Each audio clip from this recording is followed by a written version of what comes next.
মেসির প্রত্যেক বিশ্বকাপে মেসিকে আপনারা একটু ফাম্বেল করতে দেখছেন, মেসি একটু টেনশন নিয়ে মেসিকে খেলতে দেখেছেন। এইটা মেসির probably the last world cup. মেসির সবচেয়ে সেরা খেলাটা পাবেন এই ওয়ার্ল্ড কাপে, মানে একদম প্রেশারলেস। এবং কি বলেন ভাই আপনারা? হ্যাঁ, মেসির সবচেয়ে প্রেশারলেস। এবং এই ওয়ার্ল্ড কাপে আপনাদের মনে হতে পারে বুড়ো মেসি, এই ওয়ার্ল্ড কাপে সবচেয়ে ভয়ানক খেলা দিবে মেসি।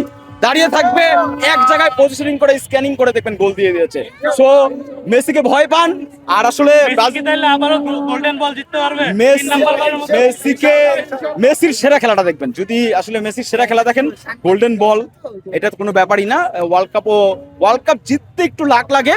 সো আমি বলবো যে আর্জেন্টিনা হোপফুলি এইবারও সেমিফাইনাল খেলবে। আমি খুব একটা হাই হোপ রাখতেছি না, সেমিফাইনাল খেলবো, সেমিফাইনাল পর্যন্ত যাই। ব্রাজিল তো সেই পর্যন্ত যেতে পারবে না। ব্রাজিলের যে খেলা দেখলাম, অনেকেই বলছে ফাইনাল। তবে হ্যাঁ, একটু কি বলে দিই, আজকে খেলা শুরু হয় নাই আর্জেন্টিনার সেরা একটা খেলা দেখবেন এবার। কি বলেন ভাই?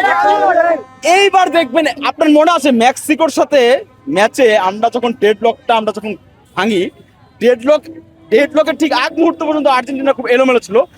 ঠিক যখন মেসি গোলটা দিল, আর্জেন্টিনা মনে হচ্ছে যে পুরো টিমটাই চেঞ্জ। কি am I right or wrong? So আর্জেন্টিনাটা ছন্দ দেখেছেন না? তো এইবার ওয়ার্ল্ড কাপে আর্জেন্টিনা দেখবেন, আর্জেন্টিনা ক্লোজ ডোরে অনুশীলন করছে। এবং খুবই আমাদের যে মাস্টার মাইন্ড, আমাদের যে কোচ, তার কথা তো না বললেই নয়। সো এইবার কিছু ফরমেশনে চেঞ্জ থাকবে এবং এইবার আর্জেন্টিনা দেখবেন ভয়ানক কিছু করবে। এবং প্রতিবারই দেখা গেছে যে আর্জেন্টিনা 2-1, 1-0 এরকম খেলা। সো এইবার দেখবেন যে একটু গোল না, 7-up না হলেও গোলের ব্যবধান বাড়বে এবং আর্জেন্টিনার সবচেয়ে সেরা খেলাটা দেখবেন। এবং আমার ইচ্ছা থাকবে যে আর্জেন্টিনার যত সমর্থক আছে এবং ব্রাজিলের যত ভাই ব্রাদার আছেন, আপনারা চলে আসবেন মেসির এই সেরা খেলাটা এই লাস্ট বিশ্বকাপে উপভোগ করতে। Thank you.